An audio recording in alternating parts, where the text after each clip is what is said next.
Hello, everybody. I am Jmulls of Jmulls Gaming, and it's time for some Persona hot takes. I ask deliberately, specifically, for your hottest, your spiciest takes that, when even glanced at, could cause third-degree burns. And oh my god, did you all deliver. Some of these hurt me, and you will share in my pain. Let's wet our whistle. Let's start with ATROCIOUS, who provides a lot of takes here, but I'm going to take the first one that goes into more detail. Persona music is highly overrated. Yes, that hurt me to say. I don't like many of the songs that normally people say are great or amazing. Do the games have some great ones? Absolutely. I love many of the dungeon themes in Persona 5, like Gentle Madman, Arc, and The Days When My Mother Was There. Sweatshop was so bad I had to mute the game though. I personally like the TARDIS themes in Persona 3, too. I thought many of the dungeon themes in Persona 4 were forgettable. I don't remember any of them, despite it being the one I most recently beat. I don't like the vocal tracks in 3, besides the ending theme, and maybe Mass Destruction. This one hurts me a lot, which is likely because of Stockholm Syndrome. Okay, I feel you on that one. Yes, this means I don't like Color Unite. I could feel my vocal cords quiver and retract having to speak that aloud, or Burn My Dread. I think they gave up here. Now I know why I've had a sore throat for like 3 days. It was my own body trying to protect me from this video. I could go on. This might just be my taste in music, but I think that the reason a lot of people like Persona music is because it has vocals. Well, kinda for me, yeah. I don't personally care for vocals that much, and we found the problem. But I pay attention when they are used in a song. I didn't really feel the vocals added much to the songs, or those songs, compared to Nier or Xenoblade Saga Gears music. I didn't feel that any of the Persona songs really spoke to me, my experiences, or my emotions, with a couple of exceptions, like the ones I referenced earlier. TLDR, Persona music is okay, not great. Okay, Lord give me the strength. Okay, now I'm gonna try and battle a sore throat to properly convey my opinions in regards to Persona music. I'm a big fan of it first and foremost. I normally have an inclination towards music with vocals,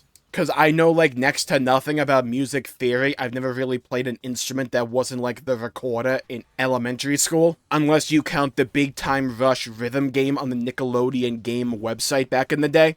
In which case, I may be the new Mozart. But I've always liked singing. I've done karaoke streams in the past. Never said I was good, though. Just putting that one out there. And I've always had an affinity more so towards vocals and what they contribute to music more often than not. So Persona music being heavily reliant on vocal tracks really tends to appeal to me. I don't think all songs are equal. I love quite a few songs in Persona 4, though it is easily my least favorite soundtrack of 3, 4, and 5. If I was to say which soundtrack I prefer on the whole, I'd probably go Royal, and that goes more so to how 5's soundtrack builds a feel and an aesthetic alongside the UI design and the overall design of P5. And I love quite a few of the songs. My favorite song in all of Persona is I Believe. But I'm also a massive fan of Throw Your Mask Away. I think that's the name of it. Okay, it's called Throw Away Your Mask, despite the fact the lyrics in the song are Throw Your Mask Away. I swear they do this just to trip me up. But yeah, shocker. Most music is gonna be very subjective in terms of if people like it or not. And for people who don't like vocal songs or songs with a lot of vocals, Persona music probably wouldn't appeal to you all that much. But as someone who tends to prefer vocal songs more often than not, and they tend to be the only ones I ever remember, I gravitate to them far more. My favorite Xenoblade songs are all the ones with actual vocals in it. It's one of the reasons I love Xenoblade X's soundtrack so much. That is a game where the soundtrack is heavily reliant on vocal tracks. It helps me to remember these songs. They become more catchy to me as well. I remember them. I get more out of them, even when I'm not paying attention to the actual words being said.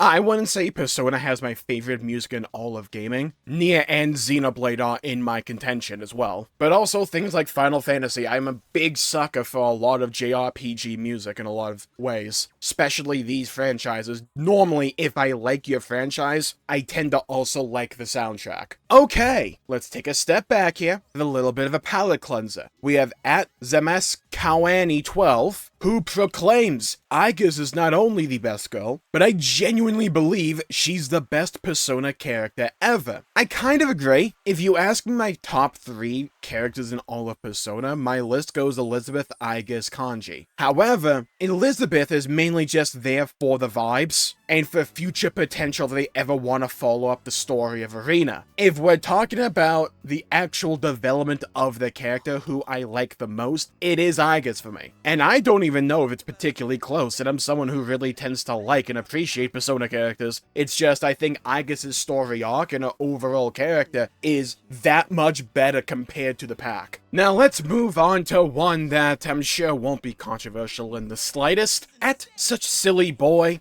the best Persona character, with absolutely no debate, bear that in mind, there's no debate to be had here, is Fuka Yamagishi. The whole thing with Lemons is pretty laughable. I'm not gonna lie, I don't remember anything to do with Lemons. But other than that, she's basically peak. Look, I think her strongest argument as to why Fuka could possibly be the best is that one meme that's going around where it's Fuka yelling into the microphone, "Is that the Grim Reaper?" That meme gets me every time I see it, but Fuka, look, opinions are opinions, right? Everyone's allowed and entitled to their own. I get that, right? But like, can we also just admit that sometimes opinions can be wrong? Because Fuka, really? Like, come on, same game as Aigis, right? And I know Aigis is like the bandwagon, but there's a reason. Look, it's not that bad considering, like, they could have said Morgana, right? That's always on the table. They could have said Oya from P5, the old lady from P4, Hitler from P2. They could have said Kenji from P3, Ryoji from P3, the student council social link from P3, Mishima from P5, right? Okumura from P5. Like, there's a whole bunch of other characters they could have said that would be worse than Fuka, right? And I think they did Fuka a lot of justice and a big redemption arc when it came to Reload. I found it to be way more tolerable and just more present and overall a better character in Reload. Is it a hard take? Yeah, because like saying you like any character in a game series very well known for its characters will always be controversial. We all have our own characters that we like, to each their own.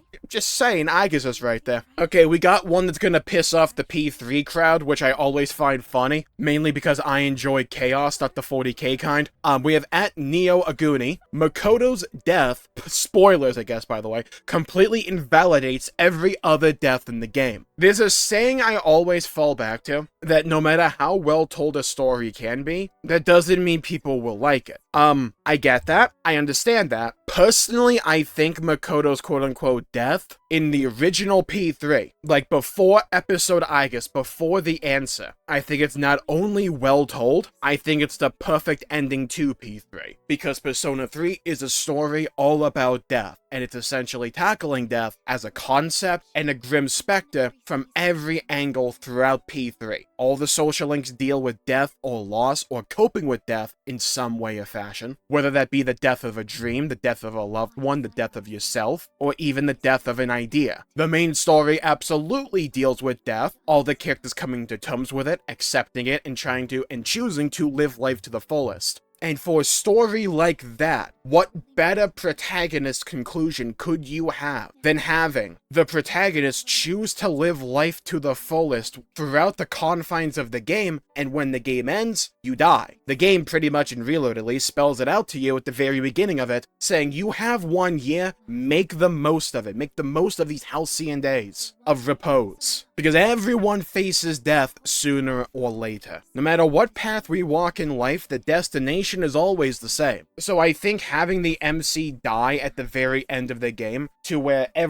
you had to help everyone else deal with death, and at the very end of it all, you also die, having lived your life, quote-unquote, the game, to the fullest. Where I take issue with P3 is with episode Aigis and the answer, because I believe the door thing is absolutely stupid. I've never liked it, I always thought it was stupid, I would have preferred him just to have been dead the entire time, instead of being a door. That has always had the asterisk though, because there's an exception to this. because they continued the storyline a bit in Persona 4 Arena, with Elizabeth actively trying to find a way to free or save Makoto's soul. If they ever choose to follow that up, I'm willing to hear it out, and I'll be interested to see the continuation of that storyline, even if it doesn't mean Makoto comes back to life at the end. Because I think if they ever did continue that storyline, the actual resolution would be freeing Makoto's soul from the door and letting it pass on naturally. Not that we would actually save him and he would come back like, yo, what up? I'd be willing to hear them out with that. It depends on how it's told. But as it stands right now, I would prefer P3's story to end with just the ending to the original base game. Makoto closes his eyes, roll credits, it's over. Makoto was a vehicle to witness and partake in the events of P3. When he dies, so does the game, essentially. I think there's a sense of poetry there. It's a great use of game mechanics to tell and further a story. I think it works really well. And I think P3, on the whole, tackles character death in a great way, because it's not really overused. But the deaths that do happen really drive home the point of the story, or further the characters of everyone else. And there's a lot of development that happens in the Ansem episode, I guess, that, in my opinion, pretty dang good. Watching everyone come to terms with essentially you yourself die. Because Persona MCs are kind of meant to be self-inserts. You are supposed to, like, put yourself in this role. And with episode I guess, you essentially get to see all these characters you came to know and love cope with the idea that you died. There's a great sense of poetry that has by being a video game, since we had direct control of Makoto. And I think it does help make Persona 3 pretty special in that regard.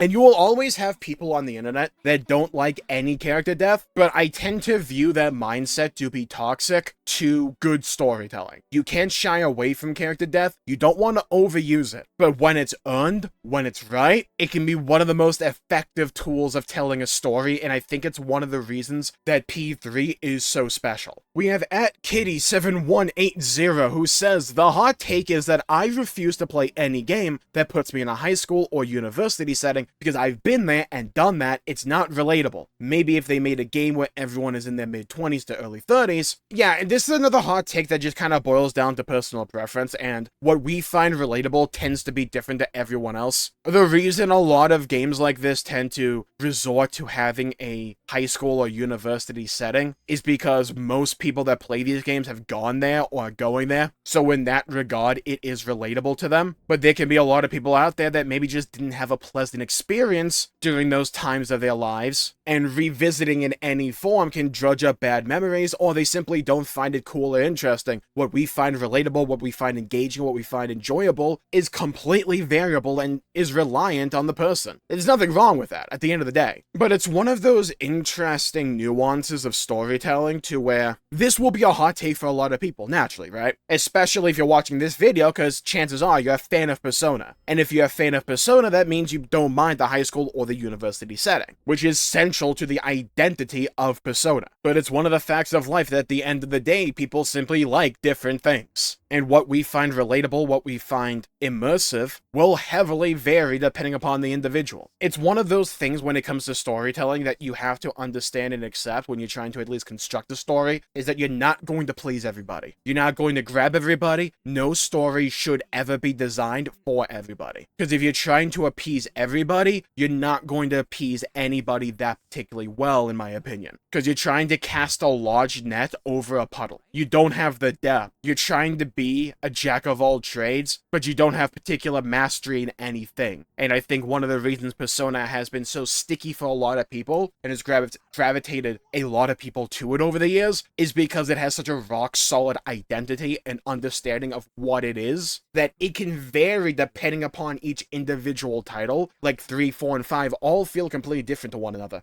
But at the end of the day, they all feel like Persona because they understand what Persona's DNA is. That balance between the dungeon crawling elements and managing the life of a student. Those social simulator elements, the blend between those two, the balancing act. Persona doesn't shy away from that, and it rarely ever tries to be anything that it's not. That doesn't mean it's not willing to try different things, but at the end of it all, at the end of the day, it knows what it is. Okay, now we got a final take here from @NewWorldFool, I think. Apologies if I got that one wrong. 5's main cast is bad, and I wish I could replace all of them with social link characters. Yeah, I'm not gonna... this has... how do I want to phrase this? This has been a sentiment I've seen more and more in recent years, and that is overall resentment towards P5 for any number of reasons. I really do enjoy the cast of P5, but I myself... I've kind of come to the opinion that I think 5's cast, in terms of the main cast, is my least favorite compared to 3, 4, and 5. I still really enjoy them. Again, we have this asterisk when it comes to this conversation for me, where it's like, I really enjoy the way Persona does characterization, does character development, and does character storylines overall. So all 3 of these casts are like 3 of my favorite casts in all of gaming. But when we're looking at them compared to one another, 5 is my least favorite of the 3. I think 5 gets a massive buff because Strikers is so good, and I enjoy Strikers and the story there and the character moments there so much. But we've also had 5 be the spotlight, or at least in the spotlight, since like 2016. Like, it's been a long time. And there's been this idea or sentiment that they've been milking Persona 5 for so long, and that can make, especially if you are bigger fans of, say, P4 and 3, at least before Reload, for some people that, not saying that's what this comment is feeling or it's a result of or anything like that, I'm just saying in general, you can see some resentment from P5 be dredged up because some people may feel antagonistic to P5 because it's the one getting all the attention. Again, before Reload, because like since Reload it's been like P3 all the time from Atlas, and I don't particularly mind that. I think 3 is great. Now, I think that's an element to it, but if we're talking about like an entire like pie chart, I think that's like a big chunk of the pie. I don't think it's the entire pie. I think there are storytelling choices and decisions in P5 that, when compared to 4 and 3 for me, make 5's cast not land as hard compared to 3 and 4. For me, 4 just understands my sense of humor, and a big way you can get me to like a character or to like a story is to simply make me laugh. I laugh at like damn near every joke in P4 to this day. It's one of those games that just understands what makes me laugh. And I hold P4 Golden in extremely high regard because of that. But I also just genuinely love the way that game does character development, to where you'll have that character be introduced in the main story. You go into their palace or their dungeon, whatever, to try and free them. They have to fight their own inner shadow, their innermost desires. Not desires, but they're pretty much their insecurities. They go through an entire character arc there. They have to come to terms with themselves, accept themselves for who they are, and move on from that. And that's a plot device that I think is really powerful and resonates with a lot of people and me. And then afterwards, that character's not really forgotten, and we see the result of that character development they got in the main story through the social link and the interactions they have with the rest of the main party. And I think 4 has a lot of social events with the gang just hanging out together, to where you really do feel that sense of cohesion and that group dynamic. And I get more of that out of P4 than I do 3 and 5. So for me, that's why I think 4 has the cast I enjoy hanging out with the most. And the reason I like 3's cast so much is largely because of Reload. Because before Reload, 3 had my least favorite cast of the main 3, due to pacing issues, and I wanted more moments and events with the gang just hanging out together. I got that in Reload, where like no individual scene brings it over the top, but when you take them all into consideration alongside the development they already had, it elevates 3's cast a lot for me, especially with the storytelling I got in Reload compared to my experience with P3, which was just watching cutscenes on YouTube or playing Portable. So for Reload, or 3 on the whole, 3 never really grabbed me until Reload. And with Reload, it all clicked for me. And I think the way that they all have that emotional investment in the overall narrative of P3, when it comes to overall character development and these character moments, I think 3's is my favorite in that regard. Like, when it concerns an actual story and plot being told, I prefer 3. When it comes to just hanging out in a more relaxed setting, I prefer 4. The issue I have with 5 is that a lot of the times I feel it can be too reliant on Morgana. And again, these are going to sound like nitpicks in comparison because, again, we've already established I really like all three of these character casts. When it comes to 5, though, more often than not, I either have pacing issues, I have issues with the confidants themselves. I think Makoto's is abysmal in 5, despite her being one of my favorite characters in 5. And after a character has their time in the sun, they just kind of feel there and don't contribute much in the way that characters did after their own arc concluded in the other 2 games for me. Like, they have scenes, right? Like, after Kamoshida's arc, you do have scenes with Anne, but they don't ever really move the needle for me, or they're not particularly all that memorable, or they're just kind of there for a joke and to repeat that joke repeatedly. Like Yusuke being poor, right? Funny a few times, that kind of is his entire arc outside of his confidant, and I actually think he has one of the better ones in P5. Haru's major issue is that her entire character arc was intertwined with Morgana going through his rebellious phase.